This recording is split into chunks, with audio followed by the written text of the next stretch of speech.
কথা বলে নিয়ে যায় আপনি বাবা এদিকে আসো। বাবু এদিকে আসো তুমি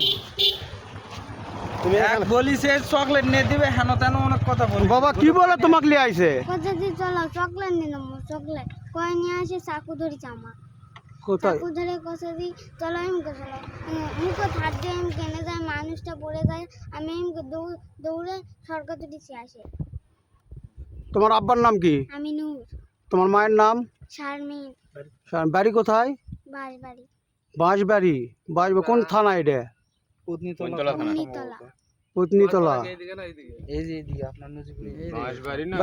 আপনারা কি বলতে চান এখন এই বাচ্চার? এখন আমি এখন প্রশ্ন ধরছি আমার পছন্দ হয় সেই এখন শুনুন আমি একটা কথা বলি। ঘটনা কি এই বাচ্চারা আপনারা যেহেতু পাইছেন, এই বাচ্চারা যেহেতু ঠিকানা বলতে পারতেছে, আপনারা দয়া করে বাচ্চারা পুষে দেওয়া পারলে ভালো হবে। আপনারা যেটা ভাবিচ্ছেন হয়তো সেটা এখানে তো আরো দর্শক আছে আছে না। এখন মেন কাজ হলো আপনারা পুছে দেন, বুঝছেন? আমি যে প্রশ্নটা করলাম ওই ভাইকে, এই প্রশ্ন আর হবে না, বুঝতে পারছেন? ঘটনা এটা হলো গোকুল ব্রিজের উপরে, ব্রিজ থেকে হয়তো বা 200 গজ ফাঁকে, তাই না? 200 গজ হবে ব্রিজ থেকে পূর্বে, 200 গজ ফাঁকে এই বাচ্চাটাকে পাওয়া গেছে। আপনারা বাচ্চাটাকে পুষে দেওয়ার ব্যবস্থা করেন, এতে সকলের জন্য ভালো হবে। ভালো এটা ভালো।